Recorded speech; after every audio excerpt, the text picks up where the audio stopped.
Moelle à Squale, en fait, Moelle à Squale fait partie d'un plateau qui est, à mes yeux, vraiment pertinent, donc Moelle à Squale joue bien sûr le rôle de tête d'affiche de cette soirée. On a eu beaucoup de chance, il vient de sortir un single qui cartonne partout, les jeunes l'apprécient et tout ça.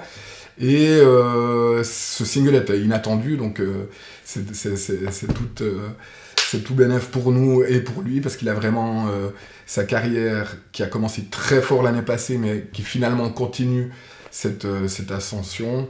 Vraiment une bête de scène.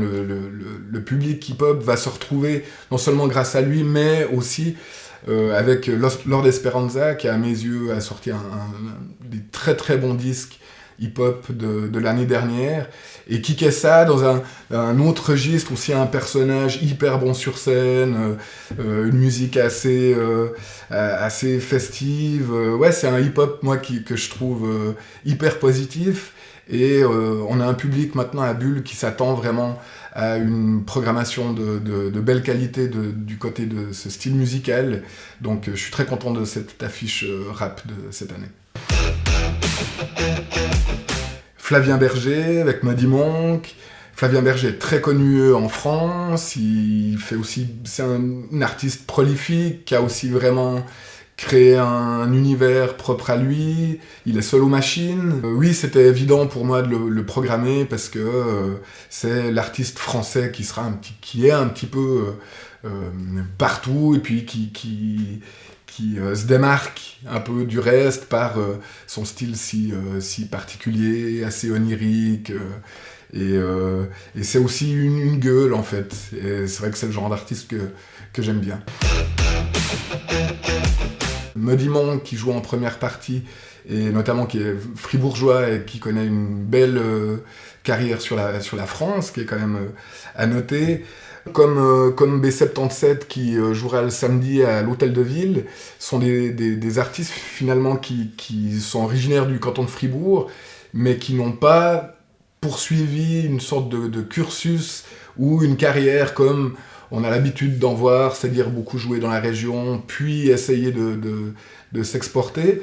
Ils ont tout de suite été repérés par des gens très compétents pour les représenter, et du coup, ils jouent pas non plus sur cette image de groupe local. Ils ont directement en fait accès à l'autre côté de la frontière. Et ça, pour le milieu de la musique suisse, c'est très intéressant à voir cette évolution et ce changement aussi de regard que porte la France sur les artistes suisses. Johnny Montreuil, c'est un vrai groupe de chansons de cow-boy qui sont hyper bons. Il y a tout y est, quoi. La contrebasse, les rouflaquettes. Et c'est vrai que c'est un groupe qui vient très très peu en Suisse, qui a très peu l'occasion de jouer en Suisse, que j'ai découvert finalement relativement tard, puisque je les ai découverts pendant que j'élaborais ma programmation.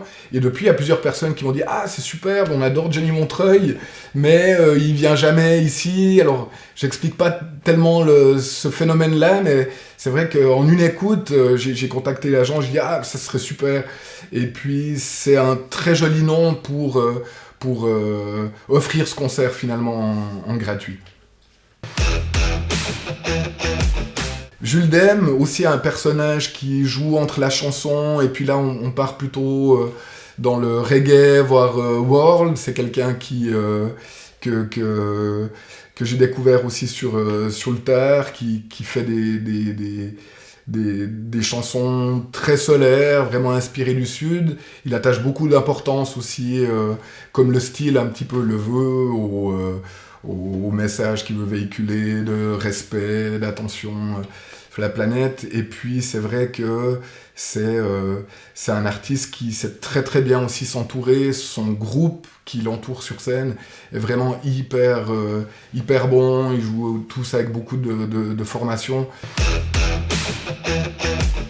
Alors la Gustave Academy, on avait mis sur pied de l'année passée, en accord avec avec Gustave, la mise en avant des nouveaux talents, comme il appelle, qui font partie de son école.